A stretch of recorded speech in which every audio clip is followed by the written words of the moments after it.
What's up, everyone? Welcome to season 4 of My Boulevard podcast. This season, we're doing something special.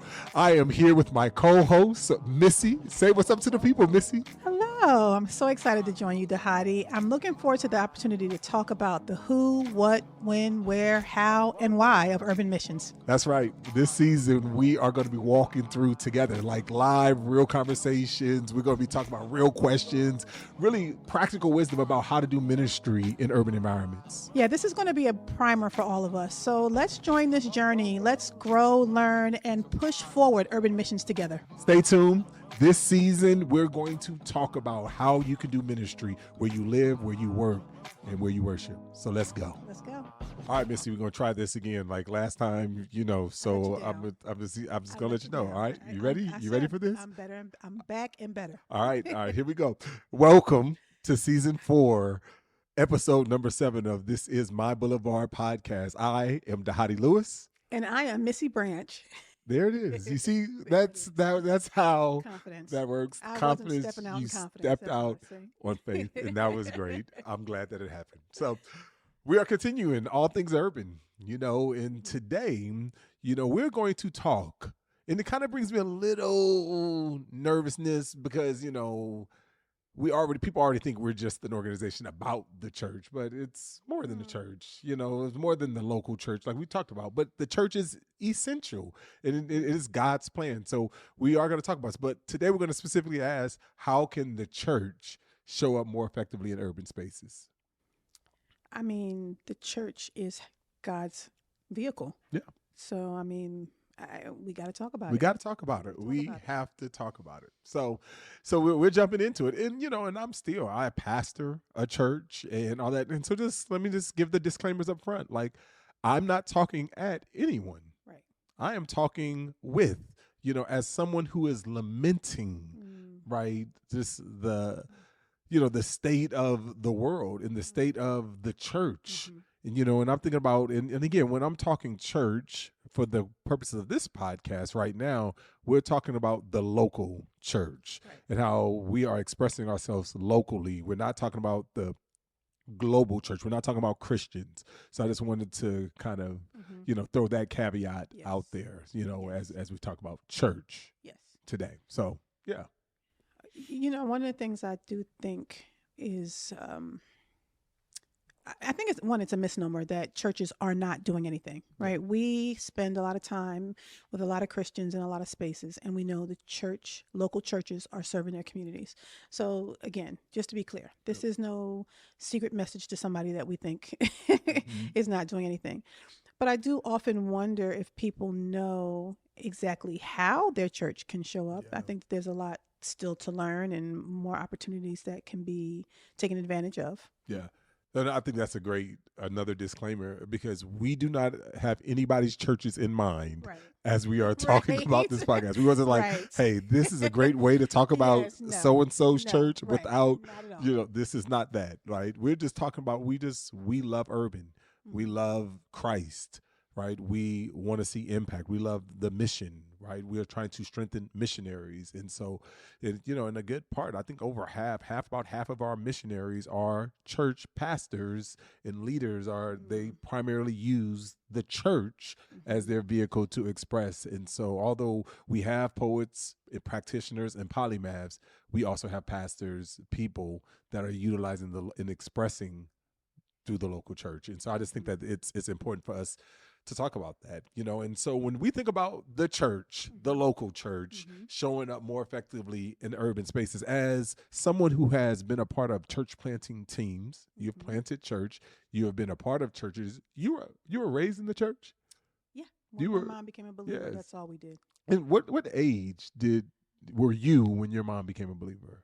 Well, I didn't live with my mom when she became a believer, but when I moved and lived with her, I became a believer. I want to say about 6 years old. So 6 years old. Yeah. Okay. But the moment she became a believer, no lie, my other address was the church.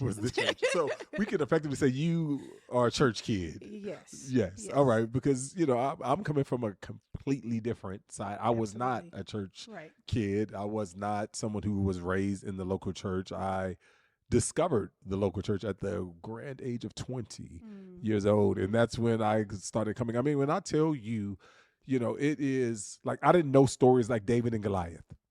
Like, who are these people? Like, I was just like, so I'm when I'm talking about unchurched, I'm talking about unchurched. And I say that that's important because oftentimes what missionaries will oftentimes talk about, they would say, we got to go to people who have never heard the gospel. There's so much access to the gospel here. And I tell people, somehow I was able to navigate 20 years of my life without having Christian conversations, because I wasn't opposed. I was not a person who was like anti-church or like I was like, fist up to God. It was just like, it just wasn't a thing. It just didn't play a factor in anything. Yeah, it's like sushi in the hood. I had never had sushi before. Oh, no. You know what else I never had was hummus. I discovered hummus when I was 30-something years old. Where was hummus in the hood? Like, it never. Exists, right? So it's like, yes. It ain't new, but it's news to the hood. Right? Yep. This is what I'm saying. I would say one of the disadvantages to growing that can happen growing up in the church is that those stories like David and Goliath and those things you grew up with can be just stories. This is urban legend. This is just a thing. I've heard it so many times. Yeah, David, Goliath. And they're more like Marvel characters than they are humans with issues that help me understand and know God better. Yes. Yeah. I think that is spot on, because that's one thing that I learned very early, because what God used is like, man, Christians know their Bible because they knew Bible stories. Right. And then I realized, they know Bible stories, but they don't really know how all the pieces fit. No. Right. And that was something that I really learned early in my walk, and so, and what's interesting was I remember being in like my early days, because I shared earlier that I joined a ministry with Impact, and after the conversion, my call to ministry, learned about contextualization. After I graduated, I ended up being on staff with Impact, and I remember when God was like, I felt this call to plant a church, and I remember saying, Lord, are you calling me to start a church? And I was like, I don't even like church. Like, I mean, those were words that would literally came out of my mouth. Like, I don't even like church, because I felt like, I was like, what are we doing in church, right? Besides like the same thing. And it was interesting because all we had on campus for first year or two was all we had was a gospel choir. And what it felt like in our gospel choir was all we were trying to do was reiterate what we did in church, right? It was just like, if we can do what we do in church in the gospel choir, then we did it. Then, and that was just like, it just seemed like just copy and paste these same kind of environments and everything. And I was just like, I didn't get it. And again, it wasn't like judgment. I didn't get it, because it was just simply like, I don't know what to do, because is it just go and attend church? Well, and I think that's also because often churches don't know what to do. You think because someone pays their bills every month that they're good with money. Yeah. They're good at paying their bills. Yeah. Being good at money means that they can make other decisions and invest and grow it and all that kinds of things. And so I think that often churches are doing the best they can. They're paying their bills every month, but do they actually know the ways that they can impact that community in a more contextualized way?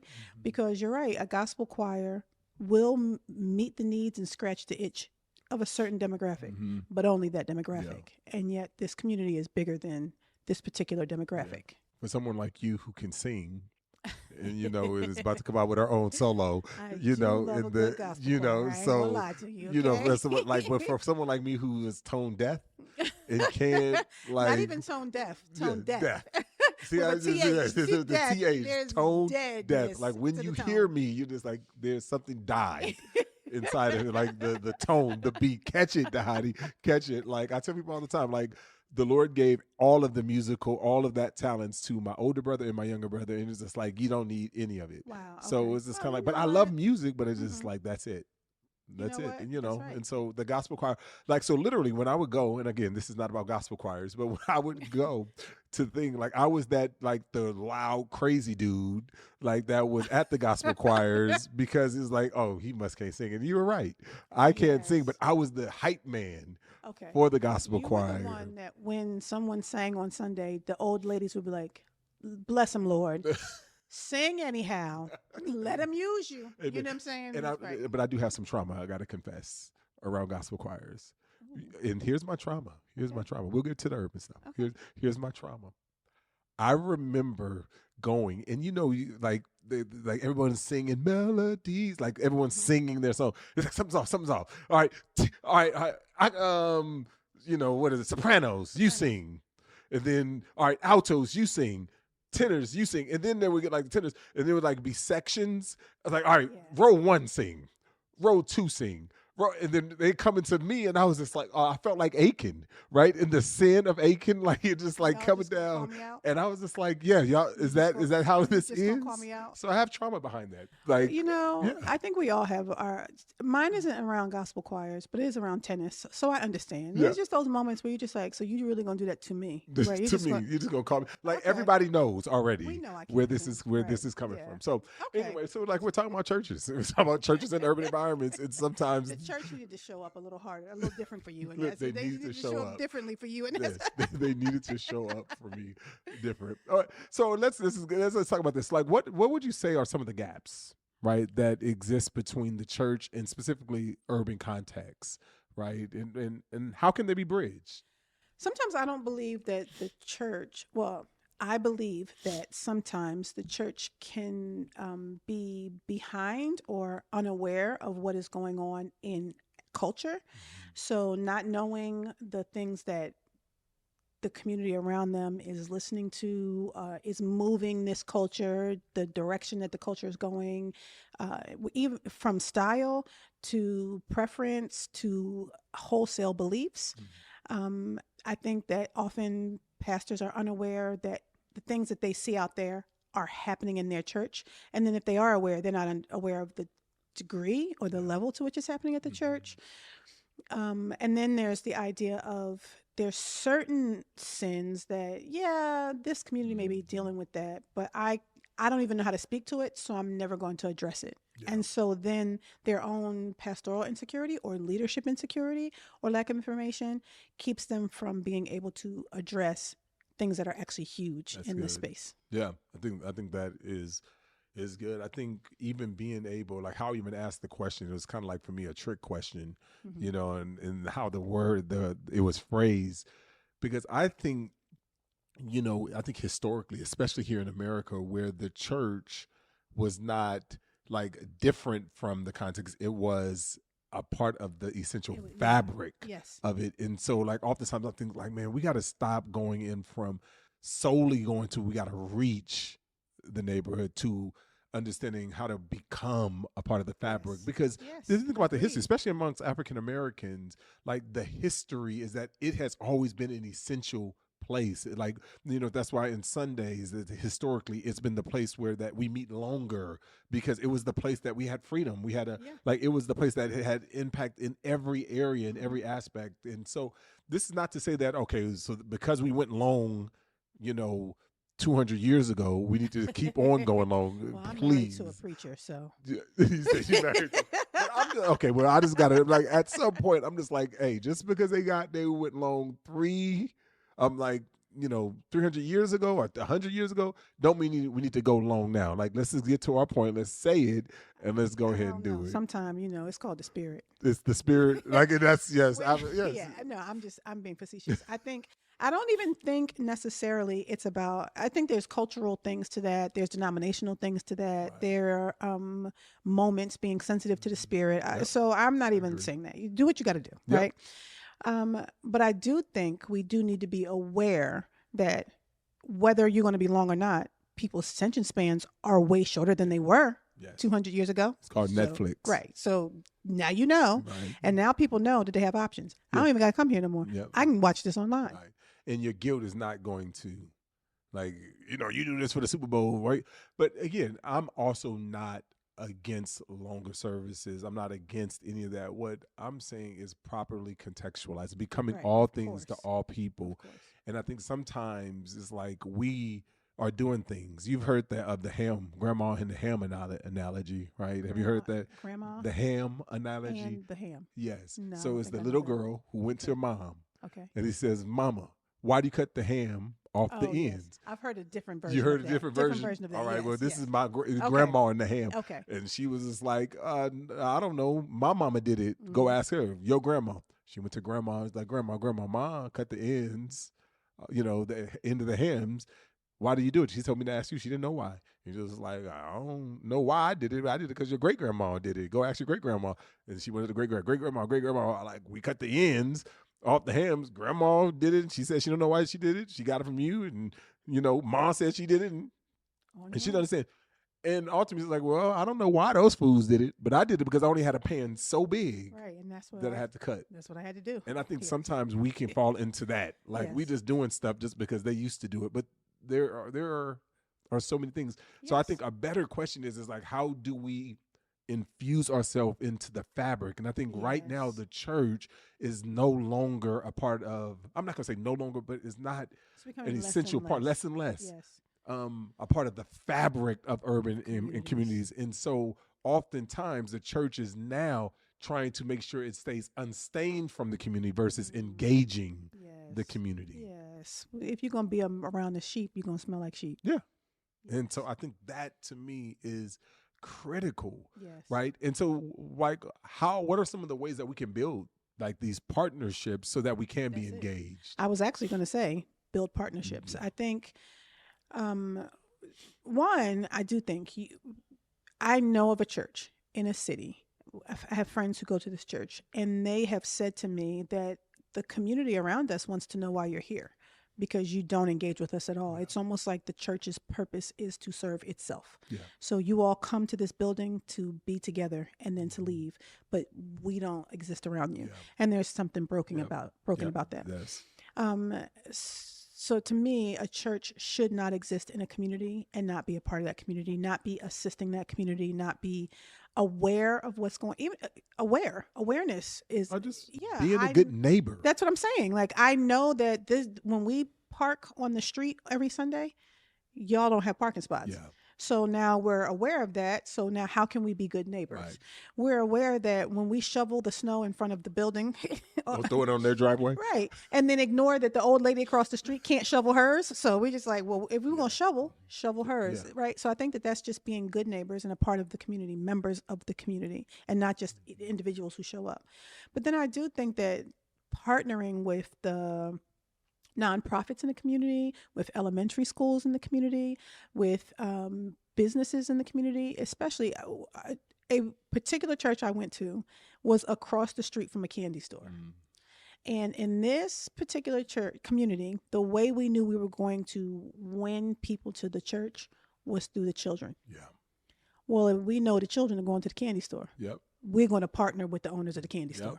We will be in relationship with them so that we are hanging signs and we're sending people in there and we're spending time and we're giving money and we're donating and we're fixing this candy store up and we're making it a safe space in the community because we want to impact the children in the community. So I think that is the difference between the church simply existing in the city to truly being for the city. Yes. Like, it's just like not just about them, but it's about the overall, right? It's kind of like when the neighborhood flourishes, we all flourish, right? And I think that is there's a way to still be explicitly Christian, but intentionally for our city. I mean, Jeremiah 29:11 talks about that often, like this, seek the welfare of the city. I think it's so important for us to understand, like, what does it mean to be for the city? And so, like, one of the practices that I always go through in my mind is awareness, vision, strategy, courage, right? In that order. Awareness is like, where are we? So when we moved in here with Blueprint, and here as a church, the first thing that we do is just like assessing the needs. Like, what is God already doing?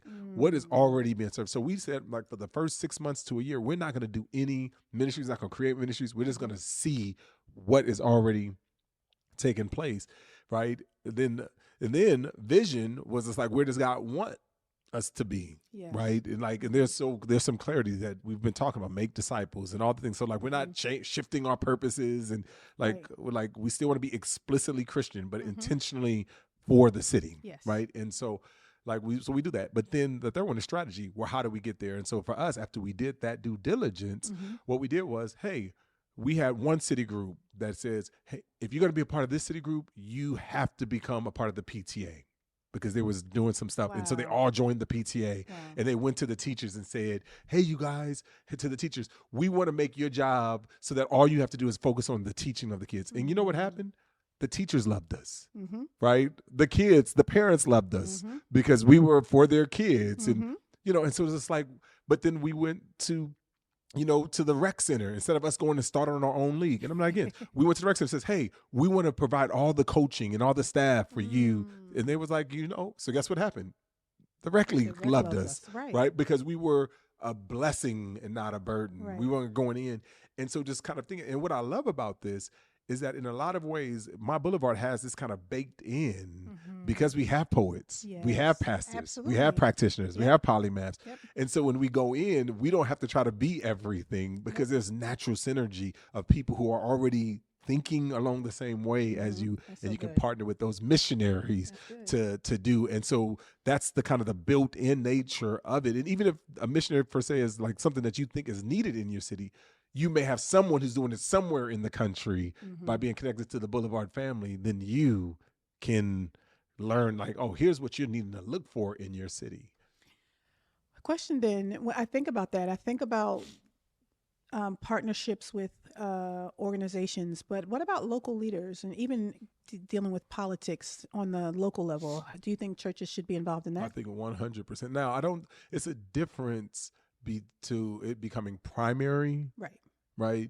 And then, you know, versus it is a thing. Like, I think it's a part of the city. And I think that's one of the things that if you are in the city, you got to talk about certain things. Like, there are certain things like, but I also think that we look at it from a wrong perspective. Think about it. Like, when I was in seminary, the big thing was things like relativism, cultural pluralism. Nobody was saying what the validity of relativism or pluralism. Nobody was talking like that. Like, there's like, this is the water that we're swimming in. And so that's where people like would come out with a case for Christ, Lee Strobel, and like they would just come out to be missionaries and apologists to these things, talking about the exclusivity of Christianity. And I think today, you know, we spend so much time as Christians debating whether or not critical theory is a thing. And I'm just like, why are we debating whether or not critical theory is, like, critical theory is the water in which we are swimming. And so instead of like just acting like it's not here, why don't we become missionaries to a group of people, to children that are being raised in a world that is teaching us and that is embracing critical theory? So like, what does it look like for us to be engaged and to be missionaries to show kind of why Christ is the only true solution? And I think that is the thing. But again, it's us shifting to, you know, to thinking like missionaries. Yeah. And when you think about it, when we talk about going to be missionaries overseas, you know, whatever their political beliefs are, whatever their religious beliefs are, whatever their cultural beliefs are, we learn them, understand them, and go and serve them in it. Whether we agree with what they believe politically, culturally, whatever, we understand that that's what it is. And so we're going to serve them where they are, and we understand that. And I think what we do wrong here is that we pick a side and then we say, I don't even want to deal with this other side. Instead of recognizing what you believe and then meeting you there, we're like, I don't want to deal with people who think that way, or people who vote that way, or people who talk that way. And what that does is it makes us selective missionaries. Yep. It's a biblical principle that says we become all things to all people, so that by all possible means that we might save some. I oftentimes quote that verse because I think that is a verse that is needed. But what I also love about it is that Paul never lost his identity. He says, even to those under the law, I become as one under the law, even though I have the law of Christ. To those outside of the law, I become one as one outside of the law, even though I have the law of God.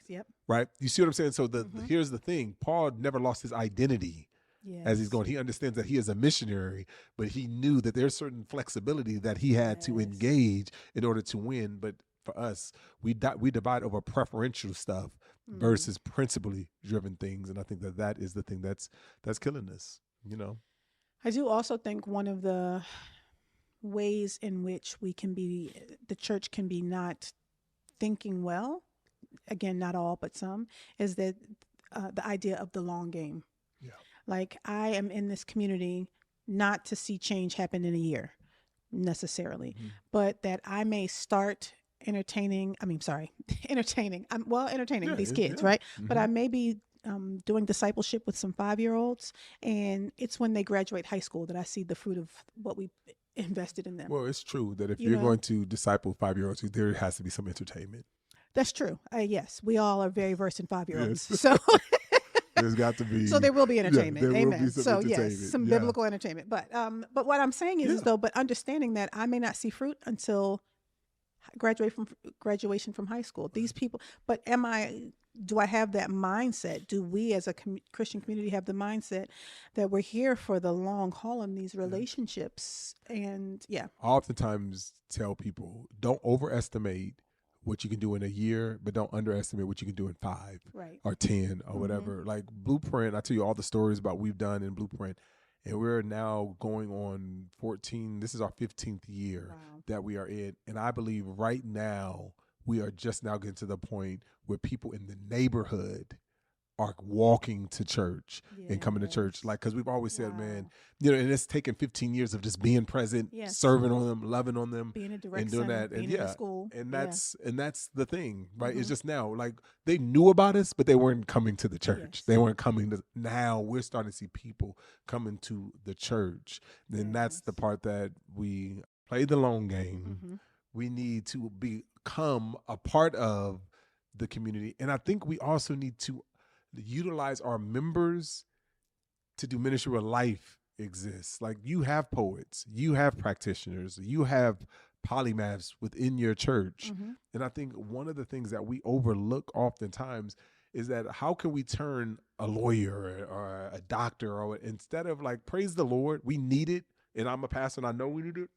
Praise the Lord. But everybody doesn't have to be the hospitality leader or a host leader. Like, we could utilize their talents, utilize their gifting, utilize their calling for something more than just simply helping us to pull off a better Sunday. Yep. You know what? Because in that community, there's actual needs. And if this person in your church is a CPA, it'd be awesome to go out into the community and say, I will help you balance your books out, to businesses. When you think about the needs of your community, and as a church, if you can show up and meet some of those needs, housing issues, domestic abuse. I mean, I know churches had to show up in the pandemic, education, schools that are in bad shape, all of those things. I think it behooves churches to recognize the needs in their community and say, how can we practically show up? How can we meet these needs? Because we just basically... that's going to take getting to know our people. Right. Because what we're not saying is go out and go study how to be all these things to all people. We're saying God has equipped your church already to be here. So I feel like there's so much more we can say. Yes. Yeah, because, because everybody in the church has a role. Yeah. So we're not just looking for pastors. We're looking for the men. We're looking for the women. We're looking for the teenagers. We're looking for the kids. Everyone who has the ability can function and go out and do the thing that God has called them to do in their context. That's it. I always say, hey, when people come become members at our church, it says you are a welcome addition, but you're not the center of attention. We all got a responsibility and roles. No, I pulled that from my house. I tell every one of my children, you are a welcome addition, but you are not the center of attention. Honey, we need your voice, but we don't always got to hear your voice, right? That is the thing. Amen. No, that's beautiful. That's beautiful. So, yes. All right. Well, there's more again, but we got more episodes to unpack this stuff, right? And again, if there are things that you would like us to talk about, put it in the comments. Yes. Let us know. Interact with us. Let us know so that we can... we can put out what the people want, put out what the people need. Yes. So we're excited that this is another episode of My Boulevard.